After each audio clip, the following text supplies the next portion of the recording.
If there's one place on Earth that David Thornton considered truly his own private paradise, it was the crystal, clear lake nestled in the heart of his 100-acre ranch. A peaceful 20-acre body of water he had protected, nurtured, and kept private for over 15 years. That peace shattered one morning, with the unmistakable sound of car doors slamming.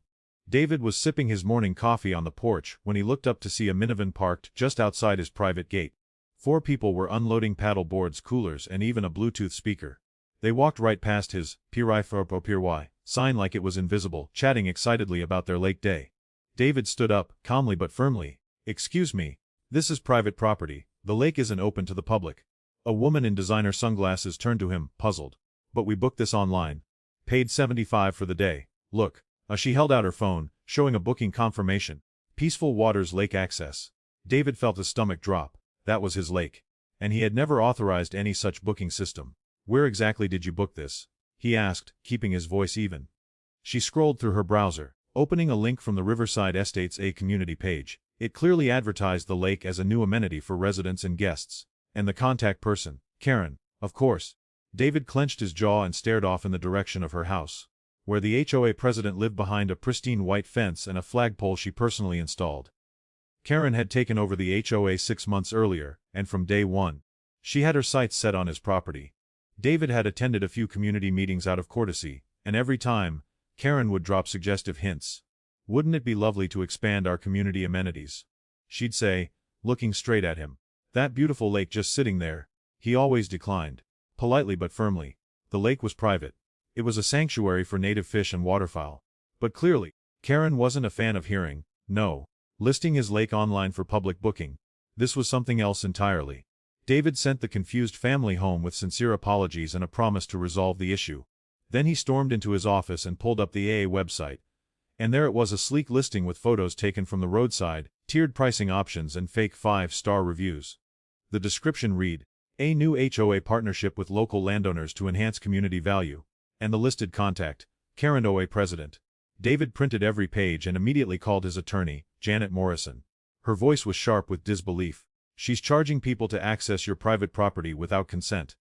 That's textbook fraud. And trespassing. Possibly 5 other charges off the top of my head." "What do we do first?" he asked. "We could send a cease and desist today, sue for damages, file charges." Janet paused. "But let me dig a little.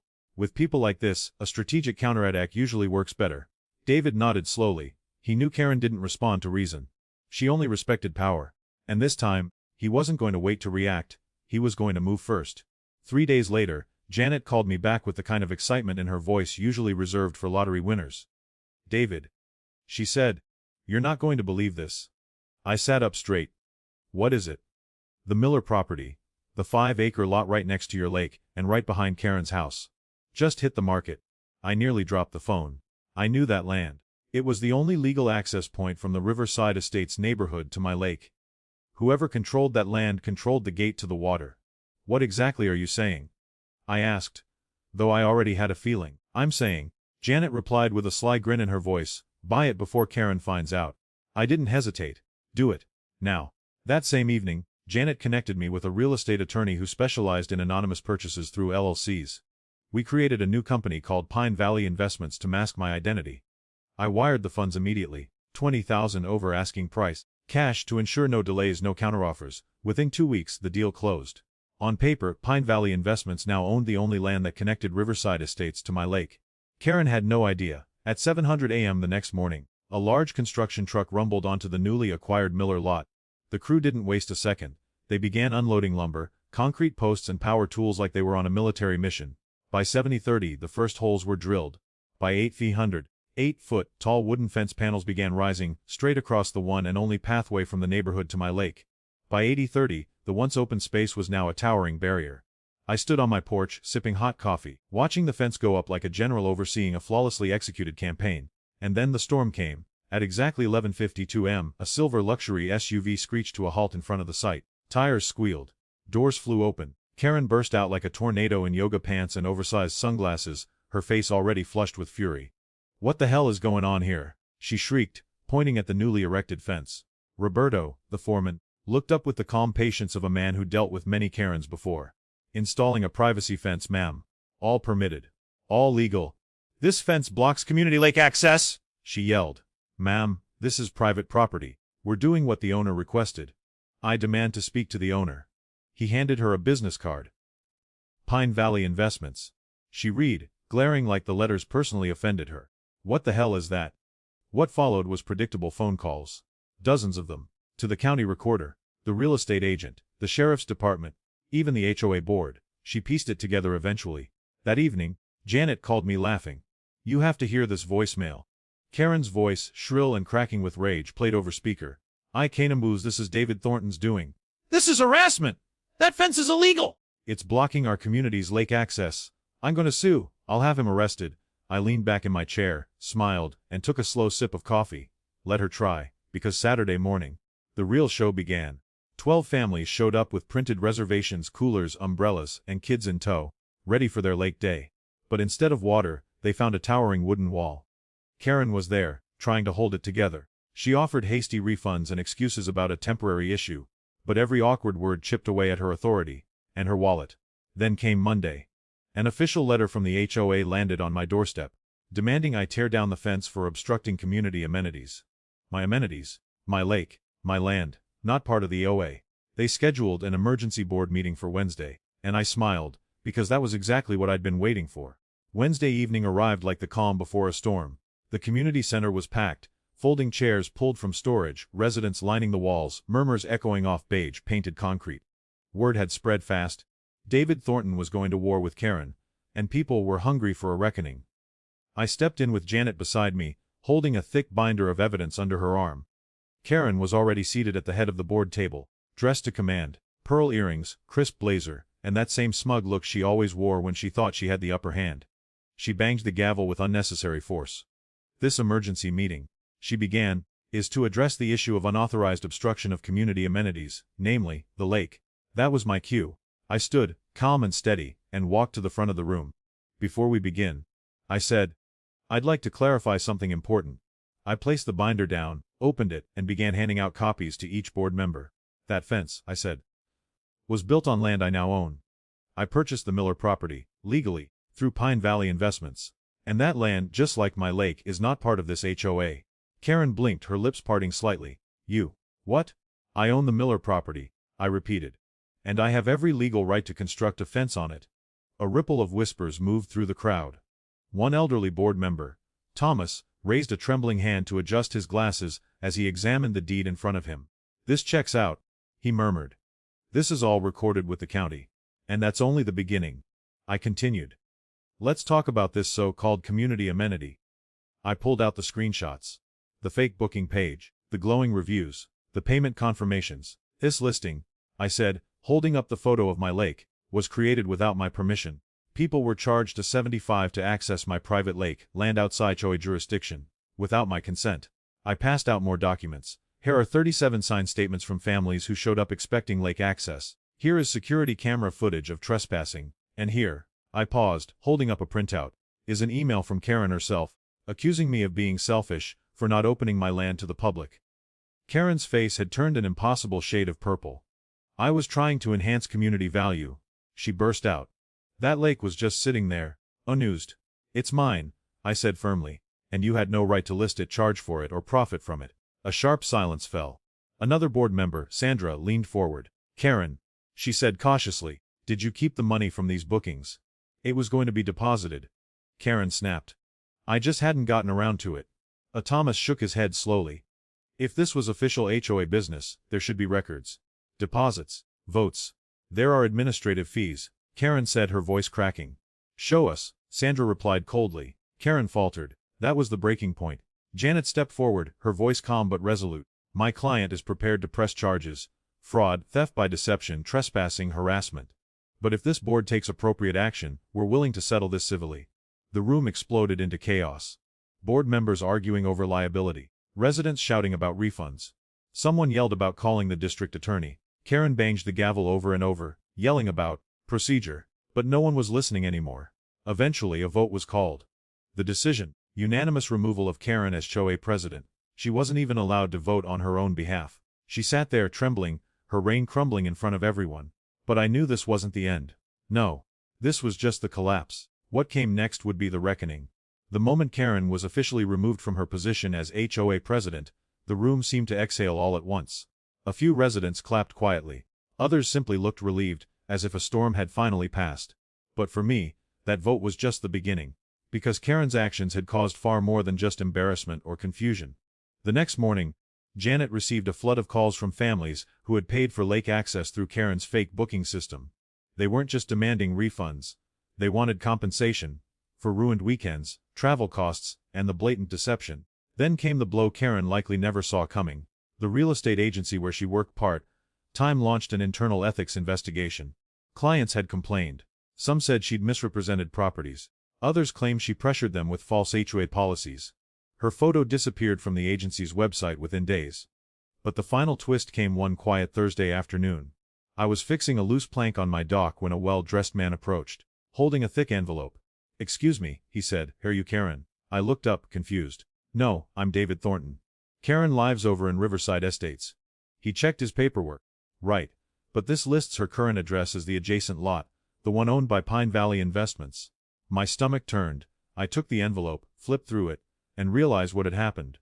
Karen had panicked, sold her home at a huge loss, and in a last-ditch effort to regain access to the lake, and maybe even cover up her scheme, she'd submitted an offer to buy the Miller property from my LLC, Pine Valley Investments. Of course, she had no idea I was behind it. Janet, always professional, had responded with a polite decline. The current owner intends to preserve the land long-term and is not accepting offers. And now, this envelope, served by a representative from the district attorney's office, listed 17 counts of fraud, trespassing and theft by deception. One count for each family Karen had scammed before I shut her operation down. 3 months later, word spread through the neighborhood grapevine Karen had taken a plea deal. No prison time, but she got 2 years probation, 500 hours of community service, and was ordered to pay $23,000 in restitution and fines. The last anyone saw of her was the day she returned to collect her belongings from her foreclosed house. Roberto, the calm contractor who'd built the fence, was there, installing a decorative gate at the edge of the Miller property. He told me later. She just sat in her car, staring at the fence, the one that ended her reign. Then she drove off. I kept the Miller property, turned it into a small nature preserve, planted native trees, built a butterfly garden, and added picnic benches facing the lake. The new HOA board, far more reasonable than the last, even gave me a Community Beautification Award for improving neighborhood value and harmony.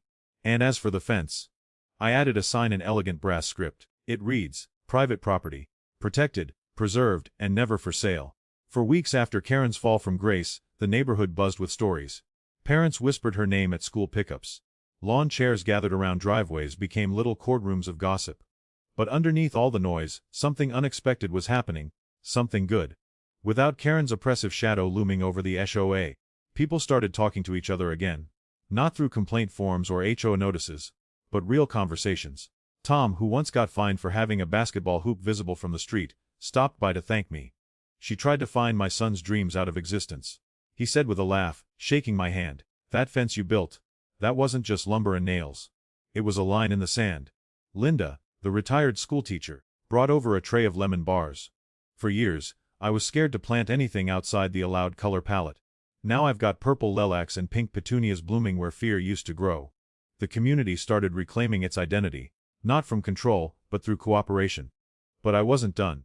Janet and I began helping residents file claims to get their money back from Karen's fake lake bookings. We also worked to organize a town hall meeting, not through the HOA, but independently. And people showed up. Dozens of families, teenagers, seniors, single moms. Everyone came with stories, frustrations, and ideas. We didn't just talk about Karen. We talked about what a neighborhood should be. "I want my kids to grow up in a place where they can ride bikes without someone yelling about sidewalk chalk," one father said. A teenager stood up and said, "Can we turn the HOA office into a community library? Nobody even goes in there." It was raw, real, and more democratic than any HOA meeting I'd ever attended. The next vote, a new HOA board, one that would actually listen. Meanwhile, I made good on a promise I'd made myself. I formally donated part of the Miller property to a local wildlife preservation group. They helped me build a butterfly garden, install benches, and even place a dock for birdwatching. The remaining section became a shared green space, open only to foot traffic, no cars, no boats, no HOA rules. Kids started showing up with binoculars. Retired neighbors brought thermoses and books. Local artists painted by the lakeside. A place that had once sparked petty war was now a sanctuary. And Karen, Well, she faded away. Her name became something of a ghost, mentioned only in cautionary tales or behind tight smiles. No one missed the monthly fines. No one asked where she went. But I knew. I'd seen her name one last time, buried deep in a real estate database. A modest condo rented under a different LLC across town. No lake view, no board seat, no power, just silence. As for me, I didn't just win a battle. I reclaimed my land, my peace, and, somehow, helped an entire community do the same. And every morning, as I sip my coffee and look out across the lake, I smile. Not because I got revenge, but because I helped build something stronger than fear. A place where no one, no matter how entitled, could ever sell, rent, or find their way into power again. For weeks after Karen's fall from grace, the neighborhood buzzed with stories. Parents whispered her name at school pickups. Lawn chairs gathered around driveways became little courtrooms of gossip. But underneath all the noise, something unexpected was happening. Something good. Without Karen's oppressive shadow looming over the HOA, people started talking to each other again. Not through complaint forms or HOA notices, but real conversations. Tom, who once got fined for having a basketball hoop visible from the street, stopped by to thank me. She tried to find my son's dreams out of existence. He said with a laugh, shaking my hand. That fence you built. That wasn't just lumber and nails. It was a line in the sand. Linda, the retired schoolteacher, brought over a tray of lemon bars. For years I was scared to plant anything outside the allowed color palette. Now I've got purple lilacs and pink petunias blooming where fear used to grow. The community started reclaiming its identity, not from control but through cooperation. But I wasn't done. Janet and I began helping residents file claims to get their money back from Karen's fake lake bookings. We also worked to organize a town hall meeting, not through the HOA but independently. And people showed up. Dozens of families, teenagers, seniors, single moms, everyone came with stories, frustrations, and ideas. We didn't just talk about Karen. We talked about what a neighborhood should be. I want my kids to grow up in a place where they can ride bikes without someone yelling about sidewalk chalk.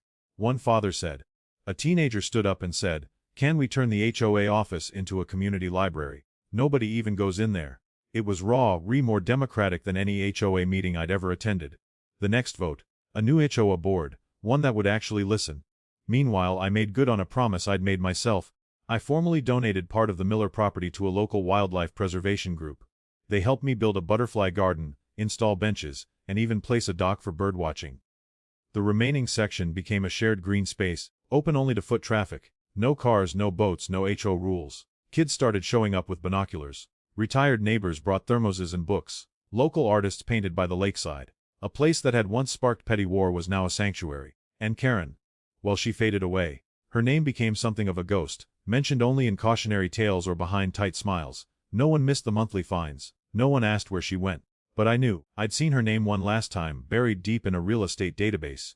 A modest condo rented under a different LLC across town. No lake view, no board seat, no power, just silence. As for me, I didn't just win a battle. I reclaimed my land, my peace, and, somehow, helped an entire community do the same. And every morning, as I sip my coffee and look out across the lake, I smile.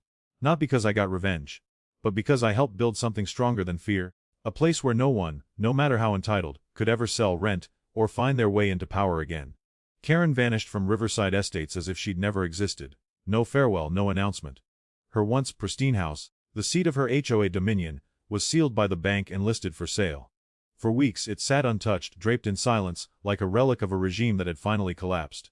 But in her absence, something beautiful took root. Riverside Estates, once ruled by fear and petty restrictions, began to breathe again. The air felt lighter. Neighbors smiled more. Morning greetings turned genuine. And the most remarkable change, people began speaking to each other again, not through warning letters but through real conversations. A new HOA board was elected, composed entirely of those who had once suffered under Karen's rule. Together, they set out to rebuild. Linda, once fined for planting lavender, was now head of the environmental committee. She launched the Green Riverside project, planting native trees along the streets and starting a community garden behind the rec center. Tom, the man fined for having a brown roof, now oversaw infrastructure. He fixed old street signs, installed solar-powered path lights, and helped residents repaint and repair their homes, free of charge. Henry, the outspoken retiree Karen had silenced in meetings, became a beloved figure at Fridays, Tea with the Elders program, where older residents shared stories and wisdom with younger families. As for me, I'm still David Thornton, still living on my ranch by the lake. But I'm no longer an outsider. I proposed and launched the Open Lake Days program, once a month, residents could sign up to fish, kayak, or simply read by the water. Every visit was respectful, guided, and environmentally conscious. No more trespassers, no fake listings. Just laughter, gentle ripples, and the peace I always dreamed of. Now shared with care and intention. Even Karen's old house, left empty for months, was eventually bought by a young couple. They turned it into a cozy coffee shop that served tea, fresh pastries, and hosted weekend acoustic concerts. The irony: her former fortress of control became the community's new gathering place. I often think back to that HOA meeting, the moment I stood up, laid out the evidence, and ended the injustice. But what matters more is what came after. We didn't just dismantle a broken system, we rebuilt something better in its place. One crisp autumn evening, I stood on my porch, hot coffee in hand, gazing across the glowing lake. Kids ran freely, parents chatted, music from the coffee shop drifted on the breeze. I smiled, and mounted a small brass plaque to the Miller fence gate. It read, "Private property, open heart. No rules broken. No fear of punishment. Just mutual respect, because people who are respected learn to respect in return." This wasn't just justice, it was healing. And I reclaimed my dream, not through anger, but through strategy, patience, and a very well-placed 8-foot fence. David's story is not just a legal battle against a corrupt and overreaching HOA. It's a powerful reminder that when you stand your ground for what's right, you can transform an entire community. Not everyone owns a private lake to protect, but each of us has something worth defending, whether it's our peace, our freedom to be ourselves, or simply our right to not be controlled by fear or bureaucracy. And when those things are threatened, we all face a choice: stay silent and surrender, or rise, smartly and calmly. David didn't yell. He didn't fight fire with fire. Instead, he used the law, patience, and even grace to stand up for what was his. That's the kind of strength we need more of in today's world. Justice doesn't always shout, but it speaks loudest when delivered with integrity and strategy. And here's the most beautiful part: when you fight for what's right, you're not just protecting yourself, you're giving others the courage to do the same. Be like David. Quiet, resolute, and deeply human. Have you ever felt pressured, just for wanting peace in your own space? Do you believe that kindness and integrity should never be mistaken for weakness? Then hit that like button to stand with calm courage, quiet strength, and those who choose justice without shouting. Drop a comment below. Have you ever faced a Karen in your life? What would you have done if it were your lake, your land, your peace? Don't hesitate to share this video with friends, family, and neighbors, especially those who've ever felt pushed out, silenced, or manipulated by people who think authority means control. And if stories about turning the tables, exposing the truth, and reclaiming what's rightfully yours inspire you, hit subscribe and turn on notifications, because the next story we tell might be the one you need to hear most. Thank you for staying until the end. Your presence here means more than you know.